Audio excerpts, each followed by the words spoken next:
So one of the most commonly asked questions I get on my coaching calls or interview preparation calls is how can we find all the available supply chain entry-level positions out there and what skills are required for them. So in this video, I will cover with you the basics of supply chain career paths and what entry-level jobs are available in each subsection of supply chain with the top 3 technical skills and top 3 human skills required for each of those jobs.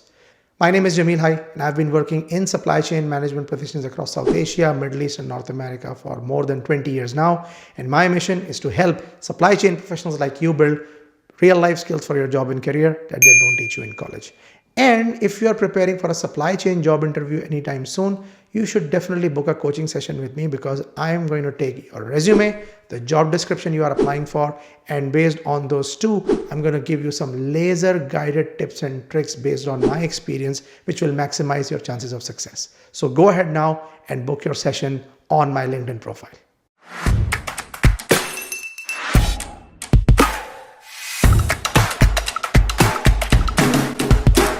Now, in order to walk you through all the different supply chain positions available out there at entry level, I'm going to use the supply chain operations reference model as my reference point because it provides a very good structure to all the different aspects of supply chain available out there. And in order to quickly explain the supply chain operations reference model, I will show you this graphic which you see on your screen right now, which shows the different dimensions of this SCOR model. On the left hand side, you can see there is a supplier side, and then on the right hand side, there is a customer side. And then you can see the different aspects of supply chain. The first one on the top is plan. The second one is source. Third one is make. Fourth one is deliver. Fifth one is return. And the sixth one is enable. Now, as those names suggest, planning is all about planning. Sourcing is all about procurement. Make is all about manufacturing. Deliver is all about logistics and customer service. Return is a relatively newly called out aspect of supply chain in the SCOR model because of e-commerce. Returns have become so important and so integral part of supply chain, and reverse logistics is a huge aspect of supply chain today, and that's why the return piece is so important. And enable is all about enabling the supply chain. So it includes IT systems, planning systems, and so on and so forth. One important thing to call out here, which you can probably also see in this graphic very clearly, is that planning encompasses all those different aspects of supply chain. So you could be doing planning at sourcing, you could be doing planning in manufacturing, you could be doing planning in delivery and customer service. And the same thing happens with enable, because if you are doing a supply chain IT analyst or IT support role, then you might be supporting different aspects of supply chain. It doesn't have to be sourcing or manufacturing or delivering only. You could be supporting different aspects of supply chain in the enable.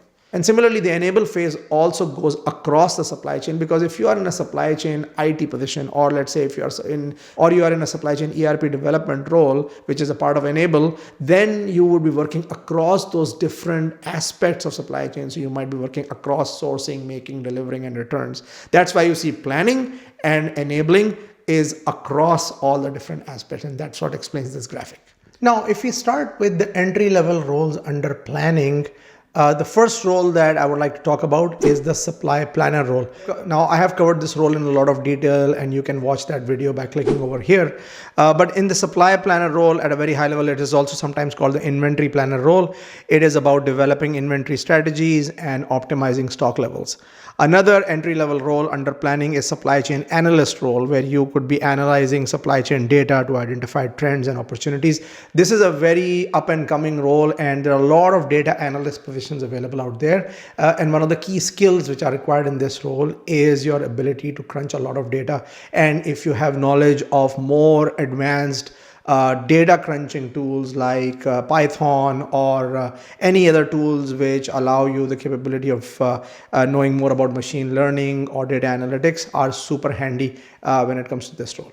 And the third entry-level position under planning is the demand planning role. Now, once again, I've also made a video about preparing for a demand planner job interview, which you can watch by clicking over here.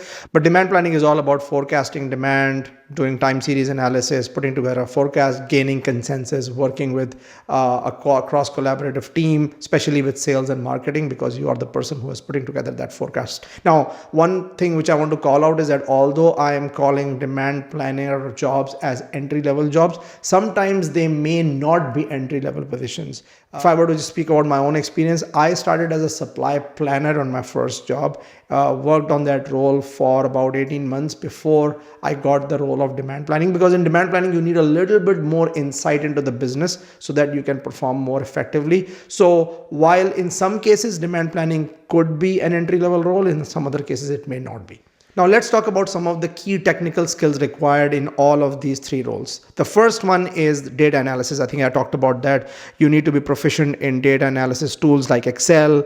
SQL is a big plus point. Statistical software is really essential for demand planners, especially because you are doing a lot of things like statistical forecasting and so on. And also knowledge of planning systems like SAP APO or Oracle's planning software or Blue Yonder or those kind of things. I think once again, we have covered this in another video, which is the top 5 questions that come in any supply chain job interview. You can find that over there.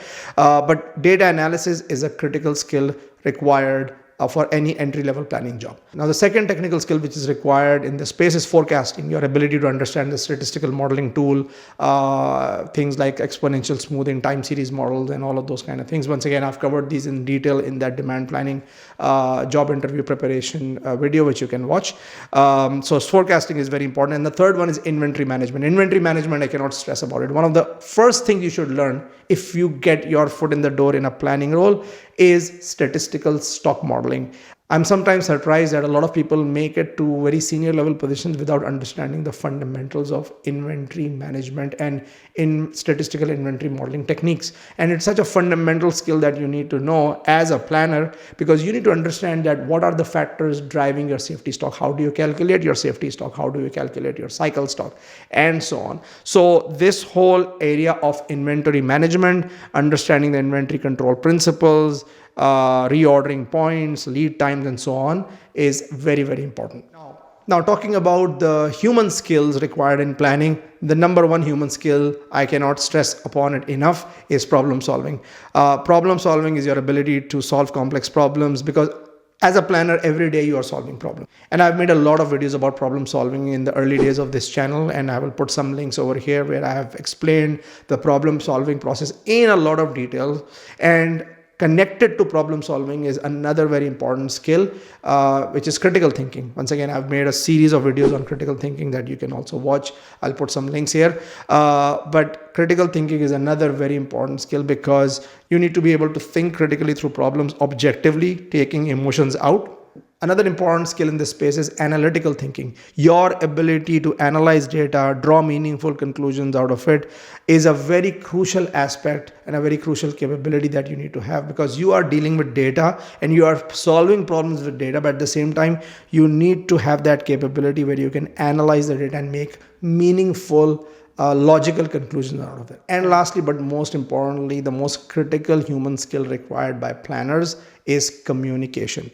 You should be able to effectively communicate in both written and verbal formats.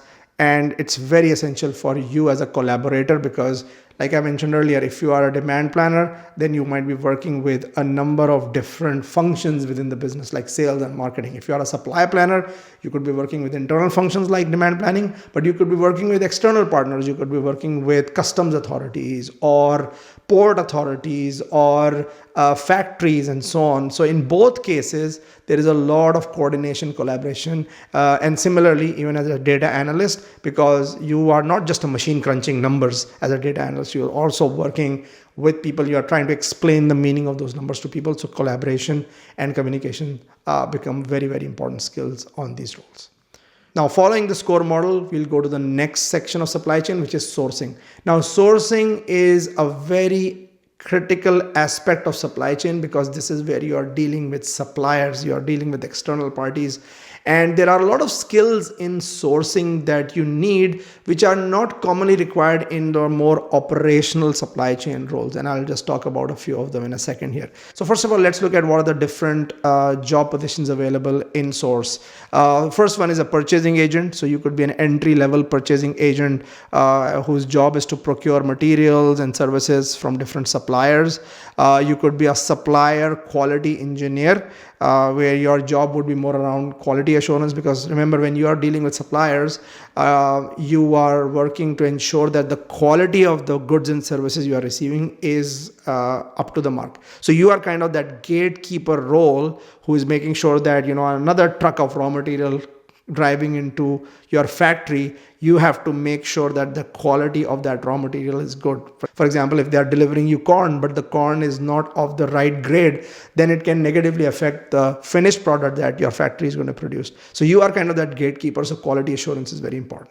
The third role in sourcing is a logistics coordinator. So you could be an inbound logistics coordinator as well. So although this role sounds more like a delivery role, but as an inbound logistics coordinator, you are also responsible for all the logistics of the trucks that are coming into your factories, and you could be working with different types of equipments, because depending on the type of raw material you are transporting, you might not be just dealing with like standard 40 feet or 53 feet containers. Here you might be dealing with very specialized containers. For example, if your raw material is milk, then you might be procuring trucks which are bringing in milk, which comes in very specialized container at the industrial scale. Similarly, if you are bringing in other kind of raw materials which could be hazardous, once again, that is something where you have to deal with different types of equipment. So logistics coordination is also a very important aspect of sourcing.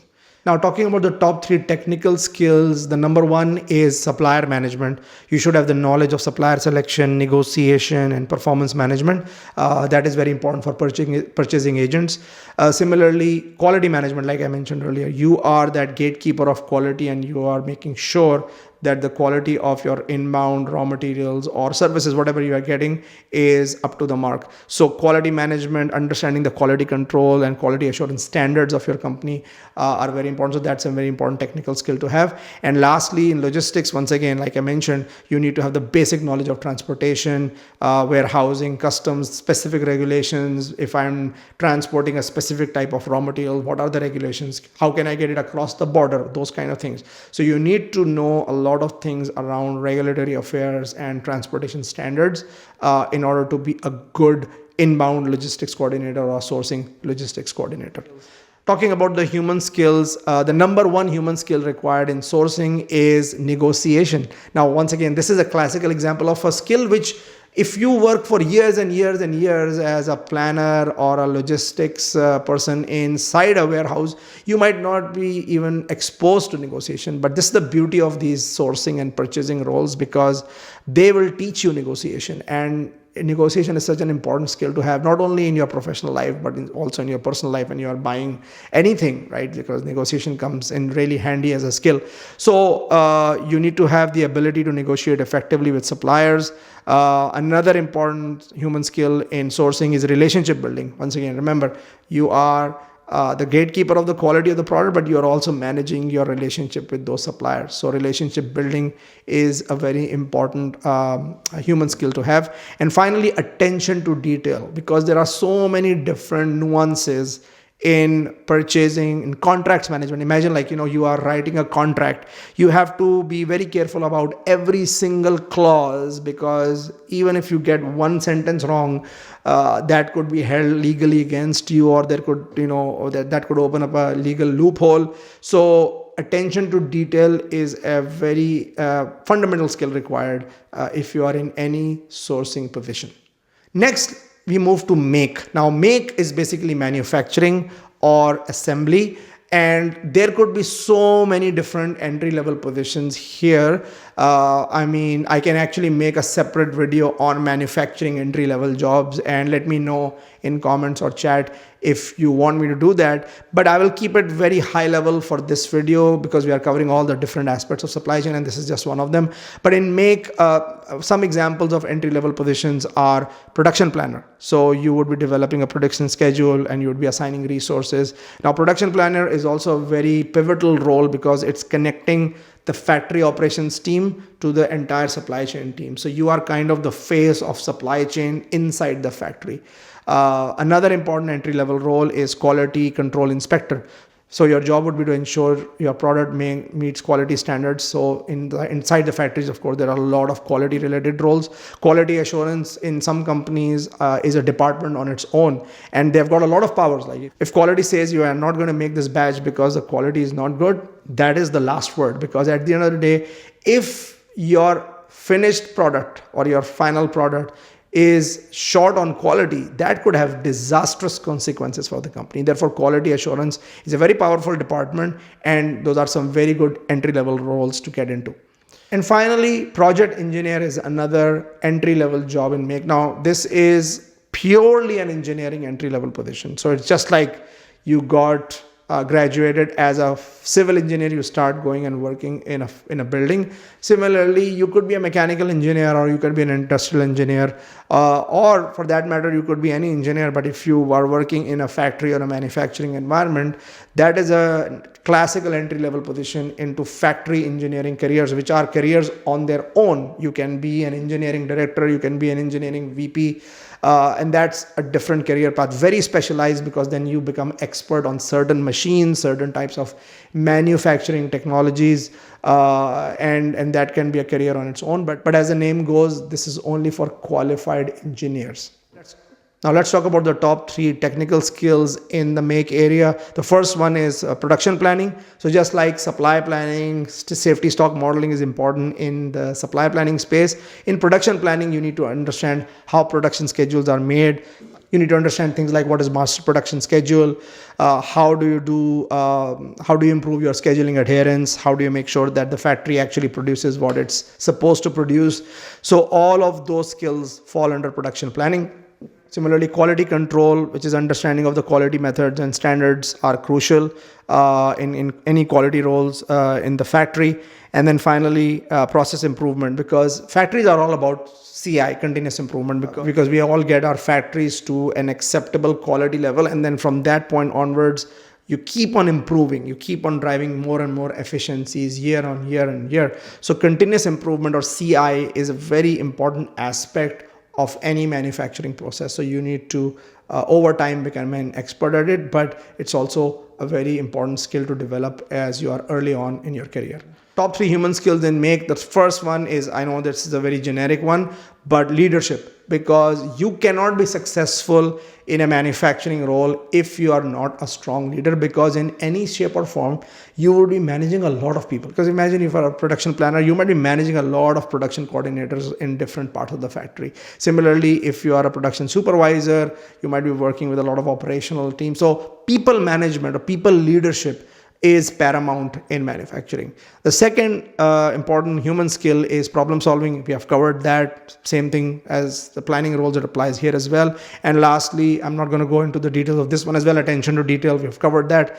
Once again, just like you are vetting a contract in sourcing, making sure that you are producing the right product, you are delivering the rights, you are delivering the perfect product, Six Sigma analysis, all of those things come in handy. So your attention to detail is required to be a very strong skill in any manufacturing job. Now let's move to the next part of the SCOR model, which is deliver. Now deliver is all about logistics roles. So here are some examples of entry-level jobs in this space. The first one is a warehouse associate. So you would be handling the storage and distribution of goods. Classical warehousing role where you will be moving stuff around in the warehouse. And a lot of these jobs are available, by the way, in companies like Amazon, or in any company that manages logistics, especially 3PLs like Kuehne+Nagel or Metro or DB Schenker, and there are so many other players. So this is a classical, very common entry-level job position available in third-party logistics operators. Similarly, another entry-level job in Deliver is transportation coordinator. So you would be arranging the transportation of goods to customers. You'll be working with trucking companies, with trucking suppliers. Not an easy job all the time, but an important entry-level job to do, especially when you want to get your hands dirty with the nuts and bolts of supply chain. Similarly, another important role in the delivery space is a customer service representative. Customer service roles are very important roles. A lot of people are confused by them, and sometimes they just imagine customer service representative is just a person who is just picking up the phone and taking calls all the time. That could be the case, but don't underestimate them, because customer service jobs have a career path on their own. Because if you are a good customer service representative, which means you are good at handling customer inquiries and complaints, then you can have a good career as a customer service manager, as a customer service director. There is also a lot of interesting concepts which have come in this space. A very important concept here is CPFR, which is collaborative planning, forecasting, and replenishment. And a lot of these customer service jobs have a very good shot at senior CPFR roles with big players like Walmart and so on, because the fundamental skill required in that role is your ability to manage customers. But then, of course, it requires a lot of planning skills and so on. But the point I'm trying to make is that people just think, oh, I'm going to be a customer service coordinator, just an entry-level job, and there is no career path in it. That's not true. Technical skills required in the deliver space. Of course, the number one is logistics. So you need to have logistics management skills. You should be having a good understanding of transportation, warehousing, and distribution operations. That is kind of an essential skill required. You should also be able to manage some warehouse associates. There is a little bit of people leadership involved there as well. You should be good at customer service. Of course, if you're a customer service representative and you're bad with customers, that's not going to work. So you need to have excellent customer service skills in order to be successful. And the third technical skill which I want to touch on is inventory control. So as a warehouse associate or a warehouse coordinator, you need to know the basics of inventory control. Remember, I'm saying inventory control, not inventory management. Inventory management we have covered in the planning roles, which is statistical stock modeling and defining your safety stock levels and so on. This is more about the operational aspect of inventory management or inventory control, because in this area you need to know how do you do cycle counting, how do you manage something called IRA or inventory record accuracy. Because your job as a warehouse coordinator is to make sure that your inventory, which is showing up in the systems or the warehouse management system or WMS, is the same which is available physically on the ground. And whenever there's a discrepancy, you are the first one who should be calling that out. So you need to make sure that you understand the concept of cycle counting and making sure that the inventory record accuracy is as high as possible, because nowadays the industry standard on IRA is like 99.9. So there is a very small leeway or very small acceptance of errors there. So if you are a good inventory control coordinator or inventory coordinator, then your inventory control skill should be very strong. Human skill, of course, customer service is both a technical skill and a human skill at the same time, because you need to always have that empathy with the customers. You need to be able to listen to them. Listening is a very important skill in that space as well. Another important skill in logistics or transportation or deliver roles is teamwork, because you are working with a lot of people in a warehouse, right? Because warehouse is not operated by one person. You are managing a lot of different people. You are managing them at the peer level. They could be reporting to you. Sometimes you could be working with truck drivers. You could be working with loaders and a lot of temporary staff, high turnover staff, because people will just come on hourly shifts whenever there is an opportunity. So how do you get work out of them and how do you keep them engaged? So that teamwork is important. And then, of course, problem solving, because in a warehouse, you are solving problems every single day. You know, a truck came with, a broken seal, or the pallets are broken, or the product is damaged, right? So every single day, or even sometimes every single hour, you are doing problem solving in some shape or form. So that's why problem solving comes across in every dimension in supply chain. Now let's talk about return, which is a relatively new subsection even within the SCOR model. In fact, when I studied the first version of the SCOR model many years ago, now we are at SCOR version 12, there was no return. It was plan, source, make, deliver. That's it. Enable and return were both added later on, written more so after the advent or after the increase of e-commerce so much in our world. So in the return space, you could be a reverse logistics coordinator. Now, reverse logistics is basically the logistics of bringing the product back. So imagine you ordered something on Amazon, you didn't like it, you just went to, if you are in Canada, you went to Canada Post, or in the US, if you went to any of the UPS stores, and you just gave it back, and then somebody will come and pick that product up. Somebody's going to take that back to the Amazon warehouse, and then somebody will do something with that product. Either they will destroy it, or they will probably distribute it in their staff or whatever, right? But that whole process of managing the return of product is basically called reverse logistics. And because it's such a big part of your supply chain management today, companies do hire reverse logistics coordinators. So you'll be managing that whole return and recycling of the products.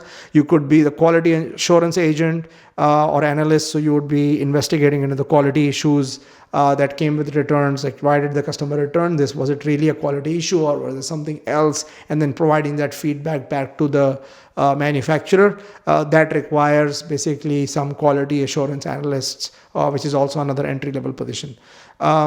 Technical skills required in the space is reverse logistics is a developing technical skill on its own, because there are a lot of technicalities with regards to managing reverse logistics, on managing claims and doing the financials and so on and so forth. So you need to understand the reverse logistics process, the regulations around reverse logistics, because sometimes if you are returning an item which is a hazardous item, or it's a medical item, then you may have to go through some other regulatory requirements and so on and so forth. Quality assurance, of course, is a key skill. We have talked about this before. Data analysis, because you are analyzing a lot of data on why customers are returning and so on. So you need to have the right data analytics skills. Human skills in this space, pretty similar to the other ones: problem solving, attention to detail, and customer service. I think these are all very important when it comes to these reverse logistics roles. And then finally, we come to enable, which is probably the least spoken area about supply chain. A lot of people see these enable roles more as IT roles. That might be true, because sometimes the technical skills required in these roles are highly IT oriented.